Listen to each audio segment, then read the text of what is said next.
Wena ukhalisa kwentanda nethula, thula mama. Wena ukhalisa kwentandane. Awu sokaneni madoda. Sivungama insizwa sebeka amatshe okugcina vele umsebenzi usuphelile bese sobeka ikhehla phela selihamba. Vele selihamba umlibela wafuthi. Bese esho umfundisi echaba kwethu bathi abomndeni ningahlule ekhaya niphuza amanzi. Iyashe emjunju lapho vele umalume nobaba omncane bese beshilo ukuthi masisuka la sicela uqoqana endlini yangenhla sekuzoba noshintsho manje lapha ekhaya. Hayi uthatha uyabeka indlela ekusuka emalibeni ubheke ekhaya kuseduzana kodwa kube ngathi kubuqamama. Manje niyangena thiwa cha ingane kabhuti ihlalani ngapha. Vele isalikazi kade sahamba. Senumtshingo bethu bani manje ngondinga sithebeni. Nisingane nodwa ekhaya. Baqala obhuti babuye. Niyazi nani ukuthi ubhuti bengangeni la nobhuti wakho omncane ukubaba lode simbeka. Kodwa namhlanje nobe ephethe umsebenzi wokumbeka umfowabo. Sekuyena futhi esezositshela inqumo nenqubeko neshintsho selizoba khona lapha ekhaya.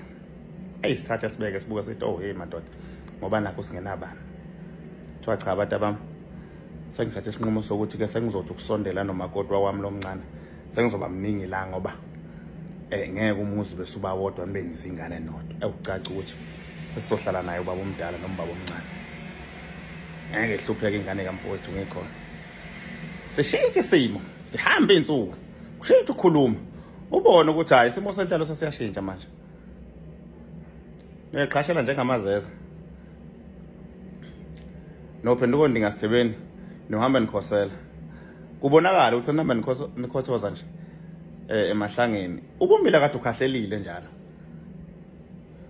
Bese kuyacaca ukuthi ikhaya liyaniphelela. Seningoma hamba ehlala. Sebenibiza ngosikhotheni sebethi nasazobabaka. Wayifundile ubaba wakhe nomuzi omkhulu. Lengane ngiyazi ayibuyele ingane ekhaya. Ngoba kuyaphilwa nje ekhaya. Kanti abazi ukuthi isimo senhlalo ekhaya kuhlale kuyashisa. Ubaba omdala uniphethe ngogovane. Ufika nipheka ngebhodo elincane uthi ubhojwana. Naphumana eqhashela. Ake sijwayele ukuthi uma isimo sesihle izinto siyibhale phansi siyinikeze.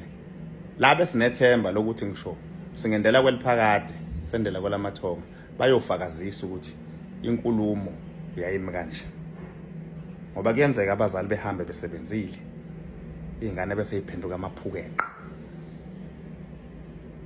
ngenxa yabazali abasele. Ayibambe insizwa iphuza insizwa ayibheme ibhemayo iphuza iphuzayo.